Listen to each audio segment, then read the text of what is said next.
So as a doctor, you're a professor at med school as well. What are some of the ways that you've seen science seemingly hinder either patients or students from Christianity? Yeah, I think you hit on it with the culture of science. Science has had so many wonderful advances in recent years, so it's easy to think that it'll have all the answers. So I think in medicine, the same thing has happened. There's been lots of advances in surgeries and medications, and lives have been saved. So it's easy to just assume that all answers will be given through science. Right.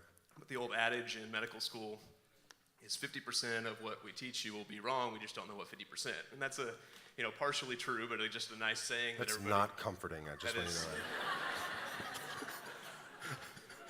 I'm not speaking as a doctor, as far as your comfort with medicine. But it's just that I think that's some humility in the fact that things are changing, medicine is changing, science and understanding evolves. One of the examples, I think, in medical school, the first couple of years, you learn a lot of information, you learn a lot of disease. It seems relatively straightforward and clean. When you get out and you start dealing with people, it's complicated. If science had all the answers, there wouldn't be people suffering and have medical conditions. So I think once you move outside the classroom and into the real world, you start to realize that there's still a lot to learn. So there's still a lot of things we don't have answers to. One kind of example of that is look up a medication that you learn how it works, and you look up some of the books. Most of the medications will say exact mechanism of action unknown. Okay. Is that comforting? Yeah, no. No, I think we know a lot of things about how they work, but there's still even that acknowledgement that we don't know everything, every interaction that medication is going to have with your body. Yeah. Have you had a patient, have you ever had a conversation with a patient about, they believe in science and so they don't? Yeah, one time, I like to, when people are dealing with suffering and pain and various things, sometimes it's nice to know what their worldview is. So I'll often ask, okay, do you have a spiritual belief system or religion that you adhere to? Lots of times it's an opportunity to talk about their faith and how that relates to their illness. One time a patient was like, well, I used to believe in God and I grew up in the church, but I don't really believe that anymore. And she was kind of, it's a tough question to ask somebody on the spot, but she's like, well, I believe in science. So I said, well, okay, tell me what that means. I'm not trying to put her on the spot, but just trying to, again, understand how I can relate. And it was kind of silent. When you say you believe in science, what does that mean? And it's a harder question to answer sometimes than it seems to. So even that didn't have the answers that she was looking for. Yeah. So your knowledge of the body as a doctor,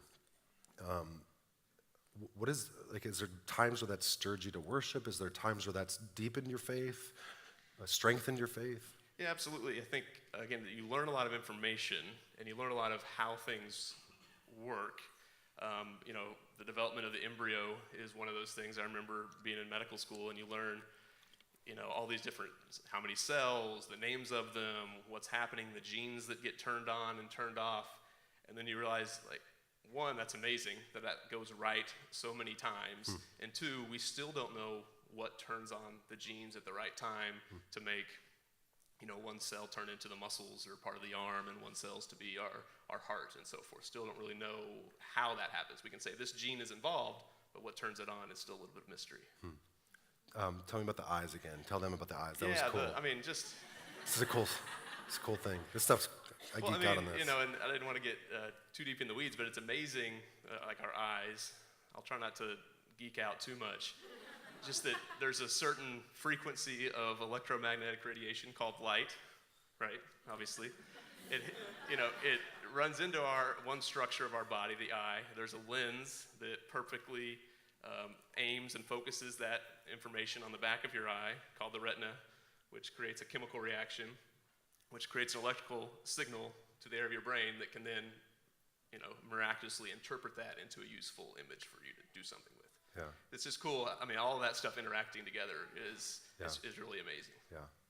So what would you say to people here who they're struggling with Christianity being reasonable? It's science, it's evolution, it's something like that. What would you tell them?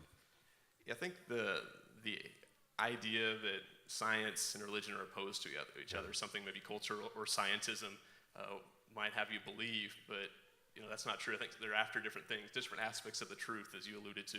that science is kind of describing a mechanism of how things work, but still wouldn't answer the questions of the why.